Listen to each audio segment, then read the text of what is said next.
Hey, y'all, my name is Thomas, and this podcast is a lie. The basic conceit here is that I'm going to take a prompt from a random person on the internet. I'm not going to know what that prompt is, and then I'm going to lie to you about it. This prompt for this episode is Conspiracies Part 2. If you haven't listened to Conspiracies Part 1, it doesn't matter. None of this matters. You're in it. You're listening.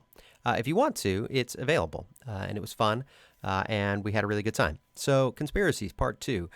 Basically, I asked online for conspiracy theories, two unrelated things that I am then going to tie together into a conspiracy. Those things were kept behind a content warning, so I couldn't read them, and now I'm going to randomly select one with the original random number generator, a six-sided die. Just as an aside, I was recently at the Met, Metropolitan Museum in New York, and they have this whole beautiful section of ancient Egyptian stuff. And they had a little display of ancient Egyptian dice, and these things are from, 4000 BC or whatever, and they are indistinguishable from a modern die. They are like exactly the same thing, pips on them and square and the whole kit. So you could, if you wanted to, play dice with ancient Egyptian dice. Just want to put that out there. Pretty wild stuff. Anyway, I'm going to roll this die now. Okay. So I have selected my friend Kay. That is came and went at snouts.online. And Kay has suggested Boeing and birds. Okay, so Boeing. Probably know who Boeing is as the manufacturer of the 737 that crashes and that nobody wants anymore. It doesn't matter to them.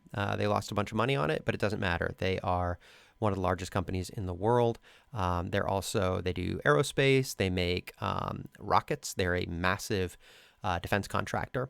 One of the biggest ones out there. I think they bought out their competition, basically. There are a couple others, of course, but Boeing is, I believe, either the biggest or second biggest defense contractor for the U.S. military. So there's a lot of money in that.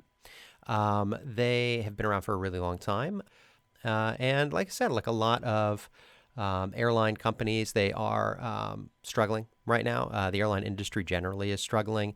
Some of these discount flights, Spirit Airlines, Southwest, they use old planes. So what they do is when a plane is decommissioned from Delta or whatever, they then buy that plane. So that means fewer 737s being sold by Boeing. Now with the airline industry struggling because of the COVID-19 coronavirus, nobody wants to fly on an airplane. That's probably going to hurt Boeing's bottom line in the long run. They're going to sell fewer airplanes. Also, there was the whole thing about all of them crashing, probably less than ideal. But they make a lot of their money through defense contracting. So the airline industry downturn is not a recent event. There's been a lot of that since September 11th, actually. There was an impact on the airline industry. If you've flown in a plane anytime recently, you'll know that they pack you in tight. They charge you for everything, including peanuts, and it's out of control because they don't make any more money.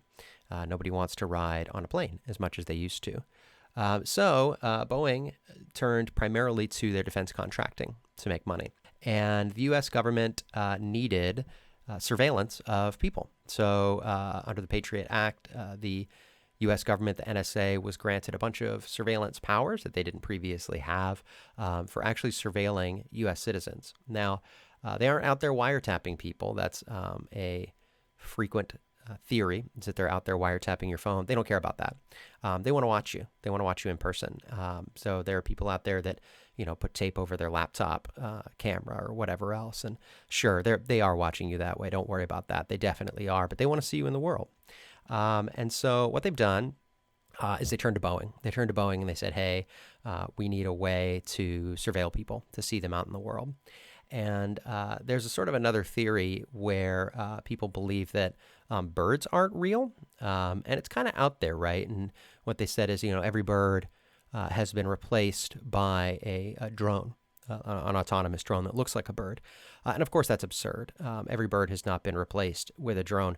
Only some birds have been replaced with drones, just a large portion of the birds have been replaced with drones made by Boeing that have built-in cameras in them. So if you ever see a bird that appears to be stationary for a little too long, so like they're just hanging tight and like really eyeballing you, then that bird is likely a surveillance drone, and they're keeping an eye on you. They're keeping an eye on your neighborhood, just to make sure you're not up to any bad business, and so Boeing, through their defense contracting, was able to arrange that contract, and they're doing their best, right? They're making some pretty good birds.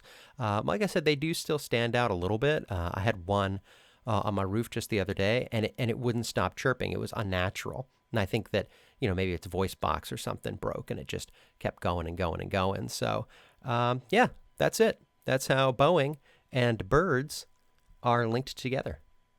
Have a great one. Maybe more after this. I love you. This podcast is brought to you by Squarespace. It isn't really, but they sponsor everybody else, so why not me? Squarespace, give me some ducats, man. Come on, send them over. Squarespace, they sponsor every other podcast. Why not me? Hey, y'all, this is Thomas again, and this podcast is a lie. Episode 2, Part 2.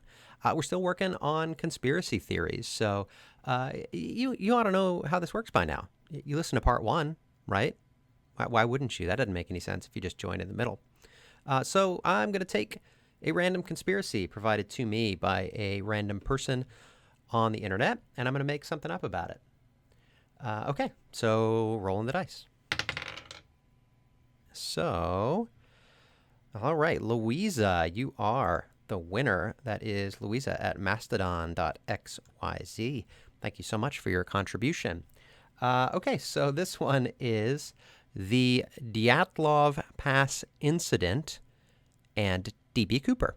Okay, so I'm going to make sure that I don't mess this up because I think I know the Dyatlov Pass incident, but it's possible that I'm wrong. So it doesn't matter. We're making it up.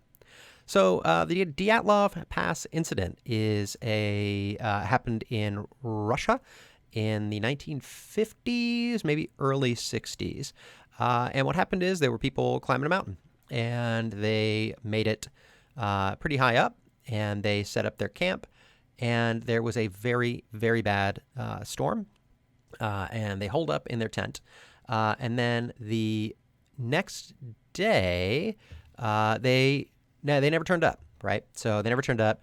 Nobody knew what happened to them. They went missing. So they sent up some people to rescue them, so a rescue team up the mountain, and they found the camp. And the tent was all ripped up, and weirdly was ripped up from the inside. And all of the campers, all of the mountain climbers, were nowhere to be seen. They were not nearby. And then they sort of fanned out, and they started finding them. And the campers, the climbers, were in all sorts of weird situations. So some of them didn't have shoes. Some of them weren't dressed at all. They had clearly just gotten up, torn out of the tent, and made a run for it. A few of them with jackets that had the time to grab a jacket had made it a little farther, but they were all dead, and they were all frozen, and had fled their tent in a hurry, like really got out and made a break for it.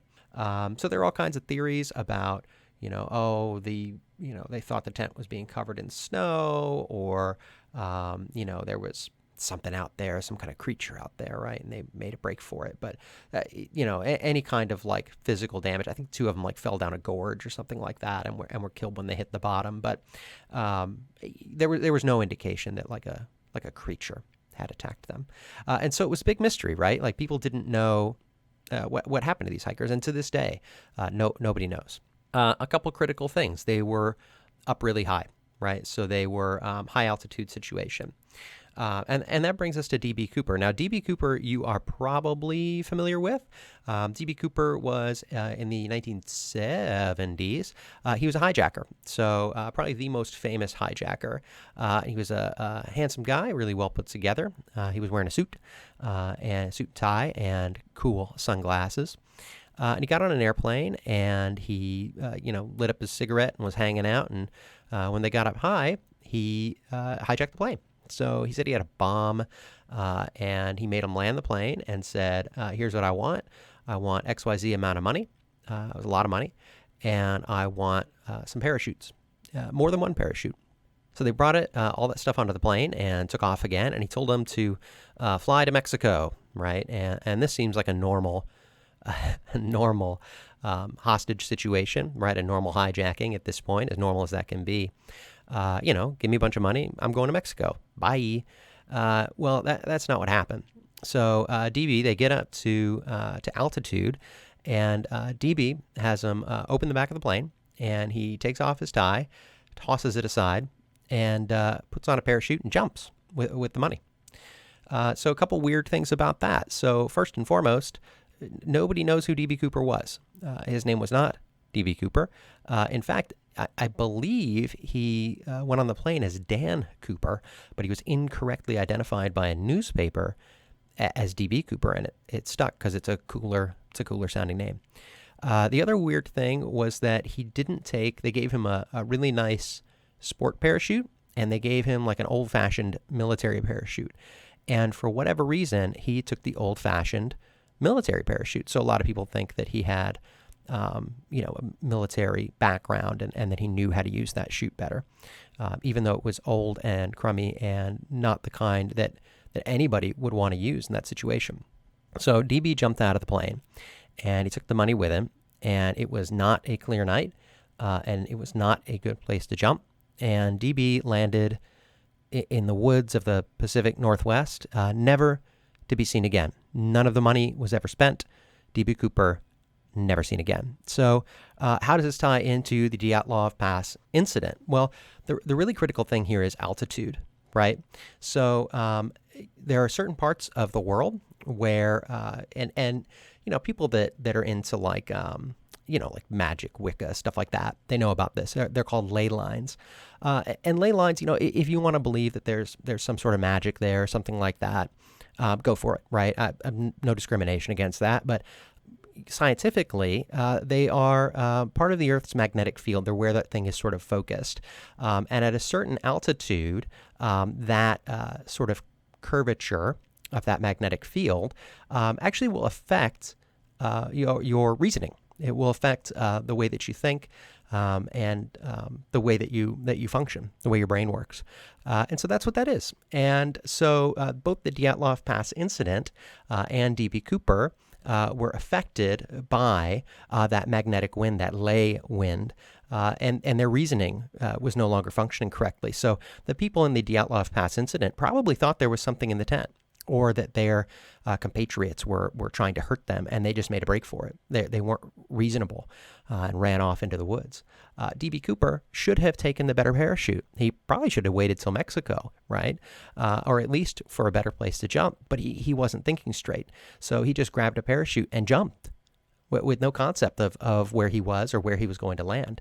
An aside, he left his tie behind, probably because he didn't want it whipping around in his face when he was jumping. And I would give a fair amount of money to get DB Cooper's tie clip. It's out there. It's in a museum somewhere. DB Cooper, a lot of folks believe that DB Cooper is alive and that he, I don't know, is waiting for the statute of limitations to run out on hijacking. Who knows? He's not. He's dead. DB Cooper died. He died because he fell into a lake in the Pacific Northwest and drowned. I'm very sorry to ruin your joy of the concept of DB Cooper surviving. It would have been cool, but it didn't happen. You can't hijack a plane anymore, not in that fun way. They would take it very seriously, and you would be killed, which isn't fun. It'd be a lot cooler if you could DB Cooper again. And that's it. That's how the Dyatlov Pass incident and DB Cooper are tied together. Alternately, they were both killed by Sasquatch. Could be. And that's it. That's it for episode 2 of This Podcast is a Lie. Thanks again to Kay and Louisa for providing me with some really cool prompts. Might do this again. Might do an episode 3. I don't know. Still haven't decided. I love you. Goodbye.